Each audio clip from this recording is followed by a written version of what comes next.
manager to your brand new client who may not know you, like doesn't know your reputation perhaps, and they can get a sense of you. And like I said, that's an invitation to trust you. Definitely. And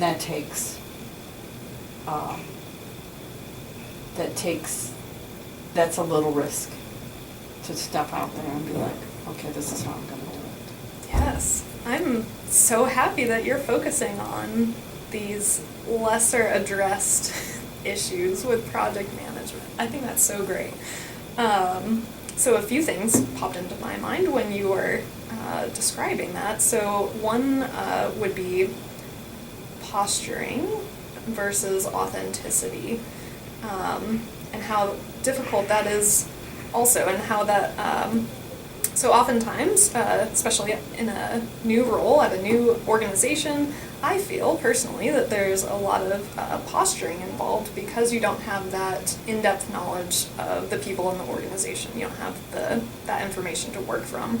So you're making a lot of assumptions as to what people value and how they preferred to be interacted with. You're making assumptions about how they're interpreting everything you're doing. So as a project manager, I think I was posturing a bit at the beginning. I was doing things very by the book. I was not being my authentic self. I was trying to be what I thought the ideal project manager should be. And I think as I've grown in this position and over time gotten to know all of the people involved in the organization, I've been able to operate on a more authentic basis, like what you're describing. So focusing on my particular strengths and using those to interact with people rather than trying to gain every possible skill out there that is said to be useful in managing projects.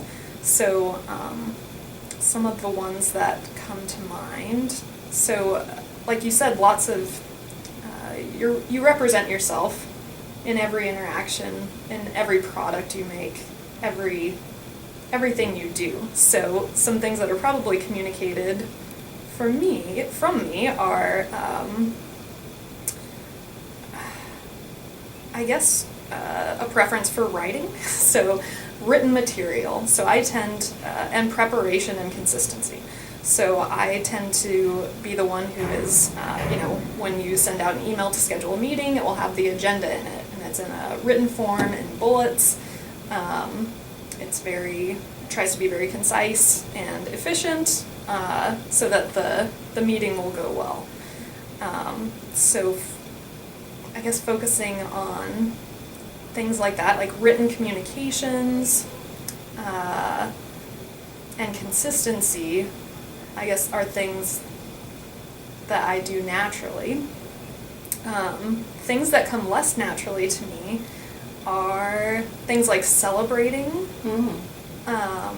people's work. I tend to be very work-focused, work-driven, task-driven, check the things off the list.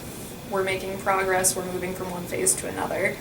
But something I have read in the literature, especially more informal literature, is the importance of celebrating wins and acknowledging people, which is not one of my authentic strengths, which some people are very motivated by and respond very well to. So I guess the overall point I was trying to make was that without that person and organizational knowledge, it's very difficult to utilize your strengths in the right way for success. So some people are going to need that acknowledgement and celebration and motivation to continue on and to perceive the project as a success, whereas other people are going to need the consistency, the task-driven completion to feel that the project is a success. And other people operate in myriad other ways. So figuring out how to use your strengths to communicate and interact with the stakeholders to make them feel like the project is a success is a challenge. It is, and it can be, you know, it can, all of those, when you're like, whoever the project manager is focused on, especially in projects that have lots of room for failure and not much room for success, especially in those projects, and you have a tight focus on exactly what you need to do, and you're really in sync with your primary client that is making the major decisions, right? You got a lot of other stakeholders, but the client's willing to let them have a maybe a high level of grumble factor, and so you are like have a high level of assurance that you are focused on exactly what you need to focus on to achieve success for your project.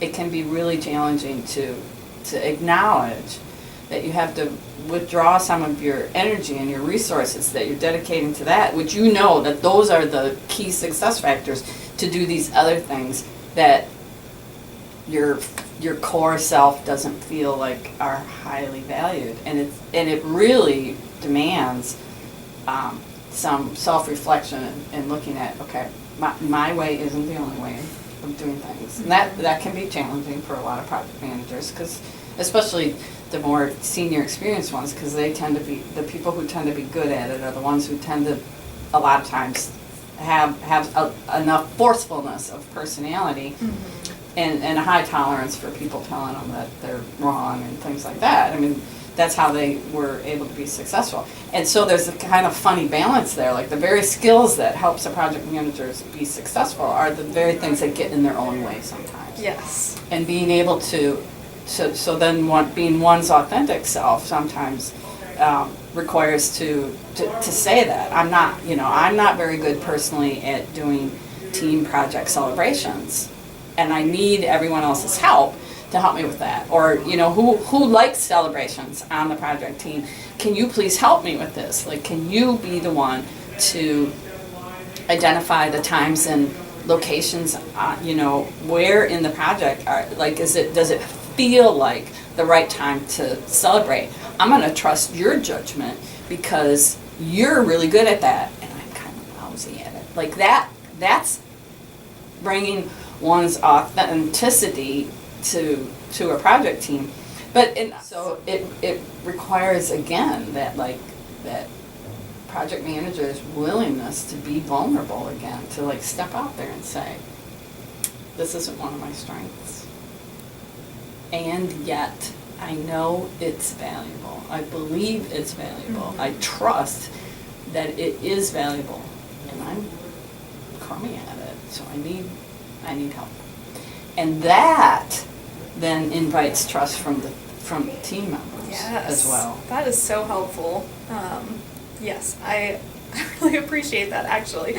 It's a really nice way of staying authentic and being vulnerable and pulling people into the project. Yeah, personally, I feel like I think that's a great frame to work from. I feel like a project manager, at least in my experience, there's a lot of shape-shifting that goes on. There's a lot of mirroring and molding oneself to best fit the situation or other people. I felt a lot of pressure to do that, but I think it's very important to acknowledge that it's as or even more effective to not go down that route. Be one's authentic self, and that will result in much more authentic experiences and build trust and significantly and truly contribute to a project's success when everyone can be their most authentic selves and acknowledge their strengths and weaknesses and work together by inviting people to help you address those weaknesses. That's wonderful, and I think the work in that comes from being truthful with oneself and acknowledging those maybe shortcomings, knowing thyself to be able to do that.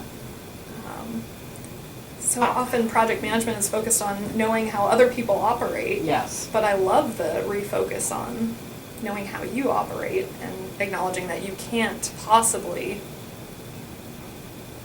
fit you can't possibly have all the skills. You can't possibly interact in all the ways that people would prefer. Exactly. So I want students to focus on their strengths. I also want them to use those strengths to focus on actions or practices that they haven't done before, like skill areas. Yes. So you could still practice a skill that you've never done before. It's not a strength of yours. And you can still practice that skill and go into that space and practice it. That's not the same thing as I'm not saying that skill area is a strength or a weakness. Does that make sense? I think so. Because the skill itself, like we were talking about before with the celebrating and where your strengths are in project management, and you said it's not really in the celebrating. I would suggest that celebrating, actually, you're very capable of celebrating. Oh, yes. Yeah. It's just what that celebration looks like, right? Like it's a different avenue of doing celebration, or that doesn't look the same as like classic sort of normalized celebration.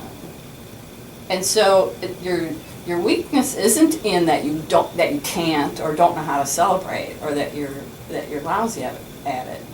It's the specific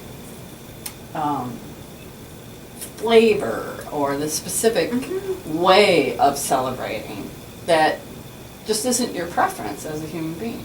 Yes. Like it would be like, I prefer this kind of ice cream, not that kind of ice cream. Yes, I think you're totally right. Yeah, I have the skills and ability, and I likely do celebrate things in a certain way, but it's perhaps not the stereotypical launch day party with snacks and mugs with the name of the project on it. Yes.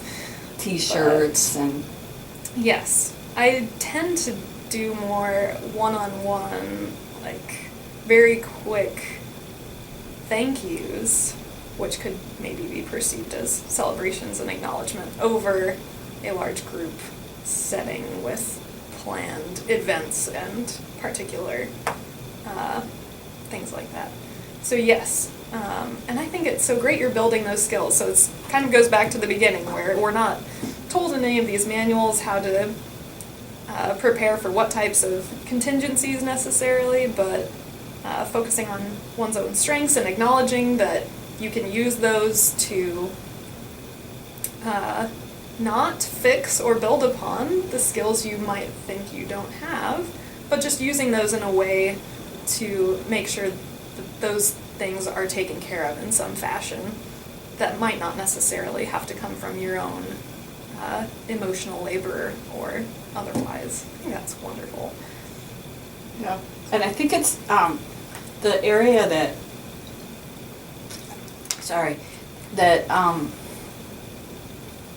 this idea that there's this set of project management, like that's what project management is all about, and I have to leave myself behind, and project management is really just about doing things by the book like any other project management, like we're all robots. Mm-hmm. And I think it has coincided with the rise in the prominence of project management as a profession, which was necessary in the maturation of any profession. Yes. It's going through the same maturation steps that any profession has.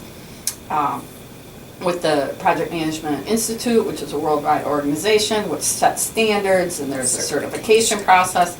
And then back in, I think it was December of 2015, it was written into law that all projects that fit these kinds of criteria that are done within the federal government that project managers have to have all sorts of certification, and there's going to be all sorts of things done around project management within the federal government. That was another really important step in maturing the profession and establishing standards. And all of that is necessary and good. And I think there's a fallout from that does give the impression to people who don't work in the profession and haven't been for a long time, that there's this magical, some magic project management dust that is in maybe one of these books or maybe in one of the project management software tools or something, that if you could just get that and then sprinkle it on your project will be a success. Yes. And that's not true. I totally agree. And I think that's, like you said, true of any profession. Yes. Every profession, any individual in any profession executes and performs in that profession differently. What things have you either found or developed for yourself that you would say kind of live in that middle space that you have found to be helpful? I would say that different parts of the overall recommended processes fit particular projects well. Fit particular projects better than others. So I've learned that it's important not to necessarily standardize every single portion of the project management process and include that per project. Some things that I have found extremely helpful are the project charter and filling that out to the degree that it is useful for that particular project. So including, at minimum, a scope, a timeline, people's roles, goals, and success criteria for a project. I've found that to be so useful in starting and executing projects. I would not leave that behind, ever. Other things maybe not mentioned in the books would be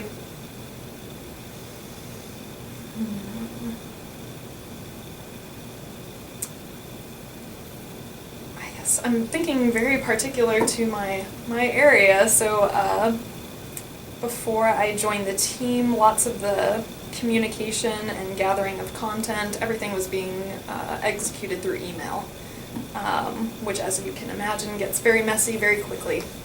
So when I came on, taking steps to standardize or to centralize communications was really important.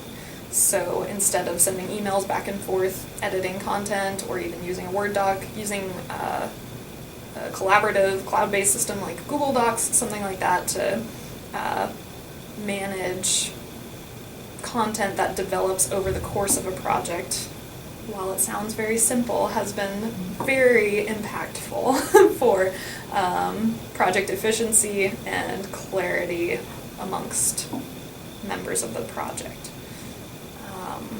I can imagine, because so many times what a project manager has to skillfully do is lay out and reveal where shifts or where a turn was made on the project, and that doing that through the documentation of looking back through the versioning of a shared document so that everybody, because some people don't recognize it when it happens. Like a project could be going here, like that's at the outset, that's where the project was stated that it's going to go. And at some point in time, the direction can shift. That happens on all sorts of projects, and for legitimate reasons. And the project manager has to be on top of that and aware that it can happen, and also aware of the signals of if it has happened. And then verifying that with the client, that's okay, that we did that, we really shifted, okay, good. But then helping everyone else recognize that, because not everybody recognizes that shift in direction and at the same time. Like the difference, if we used some math angle terms, right? Like the angle of trajectory that exists between the original trajectory and then that small shift, like the project manager is probably aware of it when that angle is really small. But other project team members or stakeholders don't become aware of it until the angle is large enough to trigger their awareness. Yes. And they can react to that change in being upset or disturbed because they hadn't been aware of it earlier. So they can have all kinds of feelings of being left out of the decision making. They can have feelings about all sorts of reasons where they can react with high emotion in a kind of negative direction when those kinds of things occur. And having those shared documents where you can go back through versions and help people understand like where and when and how things shifted can be Yes. really helpful for some people, because it keeps the conversation focused on the project content, Right. and so they can see how the change actually occurred, and then once they're on board, they can develop more positive feelings about the project. But without having those, it can feel like people can feel blindsided on projects. Yes, and I'd say to develop on that point, people feeling blindsided, not being able to recognize changes like project managers can. One thing our organization has started doing is, and one thing I've been trying to do, for our organization, this role is quite new, like the formalized project manager role. Again, every person manages projects, but having a person whose role it is to do so has really put a spotlight on areas in the organization that might be deficient in project management knowledge. And the educational portion of my project, like me learning about all of these new techniques and existing in the role as a project manager, it's been really important to share out and explain things that I'm doing. In some cases, defending what I'm doing. In other cases, providing a variety of options that people can take. Just explaining, what project management is and how it could benefit projects has been very useful in interacting with stakeholders, because the more the stakeholders are building a capacity for project management and an understanding of what it means and what the benefits are, the more likely it is that the projects are going to progress along a successful path. Like, it can't just be a project manager who has all the project management knowledge and Yes. that's what's going to make it work. It has to be development among all the people involved in the organization, a development of this capacity of project management knowledge. And so and I've seen that build over the last year that I've been here.